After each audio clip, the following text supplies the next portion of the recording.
ഇത് എന്റെ ഫോൺ തന്നെയാ. ഓ, എന്ന് വെച്ചാ നവീന്റെ ഭാര്യയായ ഗാഥയുടെ ഫോൺ. നിർമ്മലെ, ഇവൾക്ക് എന്തോ പറ്റിയിട്ടുണ്ട്. ഒന്നുകിലും ഡോക്ടറെ കാണിക്കണം, അല്ലെങ്കിൽ നാഗത്തറയിൽ വരാറുള്ള പൂജാരിയെ കാണിച്ചാലും മതി. സുമിത്രേ, കാണിക്കേണ്ടത് എന്റെ മോളെയാണോ അതോ സുമിത്രയുടെ മരുമോളെയാണോന്ന് ഞാൻ ഇപ്പൊ പറയാം. അല്ല, അവള് പറയുന്നതിൽ എന്തെങ്കിലും കാര്യമുണ്ടെന്നൊന്നും കേക്ക്. സുമിത്ര, നിങ്ങൾ എന്തൊക്കെ പറഞ്ഞാലും പക്ഷെ ഈ നിൽക്കുന്നവളുടെ കാര്യത്തിൽ ഞങ്ങൾക്ക് സംശയമുണ്ട്. ഇത് ഗാഥയാണോ അതോ മറ്റേ ഗാഥയാണോ? ആ സംശയം ഇപ്പൊ തീർക്കാൻ ഒരു മാർഗമുണ്ട്. നിർത്ത്. സംശയം തീർത്തിട്ട് എന്താ ഉദ്ദേശം? ഞങ്ങൾ സംശയിക്കുന്നത് പോലെ ഇത് മറ്റേ ഗാഥയാണെങ്കിൽ നവീനോട് അത് തുറന്നു പറയണം. എന്നിട്ട് ഇവളെ ഇപ്പൊ തന്നെ ഇവിടുന്ന് അടിച്ചിറക്കണം. പറ്റും. പക്ഷേ ഇത് ഗാഥമോള് തന്നെ ആണെങ്കിലോ? സുമിത്ര പറഞ്ഞോ, എന്ത് വേണമെങ്കിലും ഞങ്ങൾ ചെയ്തോളാം. ഈ നിൽക്കുന്ന എന്റെ മരുമകളെ കുറിച്ച് എനിക്ക് സംശയമൊന്നുമില്ല. നിങ്ങൾ നടത്തുന്ന പരീക്ഷണത്തില് നിങ്ങൾ പരാജയപ്പെട്ടാൽ അച്ഛനും അമ്മയും മോളും കൂടി ഈ തറ മുഴുവൻ തുടച്ച് വൃത്തിയാക്കണം.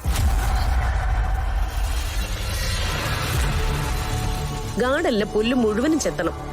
വിഷുക്കണി ഒരുക്കുന്നതിന് മുൻപ് വീട് ക്ലീൻ ആക്കണം. പറ്റുമോ? മുമ്പ് തല്ലായിരുന്നു, ഇതിപ്പോ ഒരു വെറൈറ്റി ഉണ്ട്. താങ്ക്സ് അമ്മായി, ഞങ്ങൾക്ക് സമ്മതമാണ്. ഇനി കാര്യം പറയാം. ഗാഥയുടെ ഈ ഫോൺ ഫിംഗർ ലോക്കാ. ആ കൈകൊണ്ട് ഈ ഫിംഗർ ലോക്ക് ഇവളൊന്ന് അഴിക്കട്ടെ. ഇത്രേ ഉള്ളോ? ഗാഥമോളെ, അവർക്ക് ആ ലോക്ക് എടുത്തൊന്ന് കാണിച്ചു കൊടുത്തേ. പാവങ്ങള് ചെന്ന് കിടന്നൊന്ന് ഉറങ്ങട്ടെ.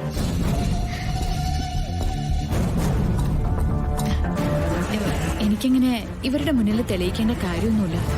കണ്ട ലോക്ക് കഴിക്കുന്ന കാര്യം വന്നപ്പോ കുടുങ്ങിയത് കണ്ട. സുമിത്ര, അവളോട് പറ, ലോക്ക് കഴിക്കാൻ പറ, ലോക്ക് കഴിക്കാൻ പറ. ഇവളല്ല ഗാഥെങ്കിൽ പിന്നെ അവളെന്തിനാ പേടിക്കുന്നേ?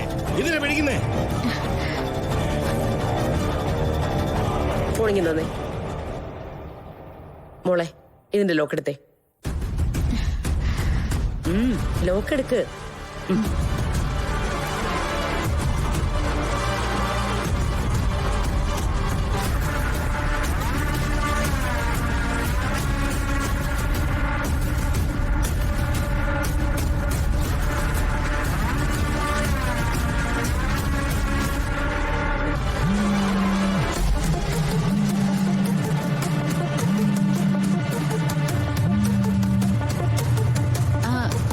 Hello mummy. അതവള് വെറുതെ പറയാ. ആ ഫോണിലേക്ക് കോളൊന്നും വന്നിട്ടില്ല.